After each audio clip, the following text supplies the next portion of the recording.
മലയാളി പ്രേക്ഷകർക്ക് എക്കാലത്തും പ്രിയപ്പെട്ട കഥാപാത്രമാണല്ലോ കള്ളിയങ്കാട്ട് നീലി.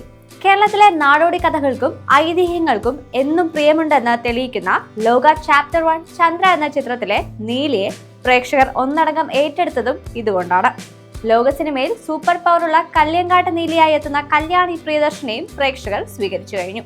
ഏതൊരു മലയാളിയും വാമൊഴിയായി അടുത്ത തലമുറയ്ക്ക് കൈമാറിയിട്ടുള്ളതും നീലിയുടെ കഥകളാണ്. ഈ നീലിക്ക് നമ്മുടെ തലസ്ഥാനമായ തിരുവനന്തപുരത്തിന് അടുത്തൊരു ക്ഷേത്രമുണ്ട്. നാഗർകോവിലിനടുത്തുള്ള ചുങ്കൻകടയിലെ പാർവതിപുരത്തിന് സമീപമുള്ള കള്ളിയങ്കാട്ട് എന്ന സ്ഥലത്താണ് കള്ളിയങ്കാട്ട് നീലിയുടെ ക്ഷേത്രം. ഇരുണ്ട കാടിനോട് ചേർന്ന ഒരു ചെറിയ ക്ഷേത്രം. ക്ഷേത്രത്തിനോട് ചേർന്നുള്ള സ്ഥലങ്ങളിൽ ആകെ കള്ളിമുൾച്ചെടികൾ കാണാം. അതിനാലാവണം കള്ളിയങ്കാട്ട് എന്ന പേര് വരാൻ കാരണമെന്ന് ഒരു പക്ഷം. കൊന്നയാൾക്കും കൊല്ലപ്പെട്ടയാൾക്കും ഇവിടെ കോവിലുകളുണ്ട്. കടമറ്റത്ത് കത്തനാർ ബന്ധിച്ചത് കള്ളിയങ്കാട്ട് നീലി അല്ല എന്നും പനയനാർക്കാവ് നീലിയാണെന്നും അഭിപ്രായമുണ്ട്. കഥകളും ഐതിഹ്യങ്ങളും നിരവധിയുണ്ടെങ്കിലും കള്ളിയങ്കാട്ട് നീലി അമ്മൻ ക്ഷേത്രം അത്ര പ്രശസ്തമല്ല. മാർച്ച് ഏപ്രിൽ മാസങ്ങളിലാണ് വാർഷിക ഉത്സവം. ശ്രീനാരായണ ഗുരു 8 വർഷത്തോളം ധ്യാനിച്ച മരുത്വാമലയും ഇതിനടുത്താണ്.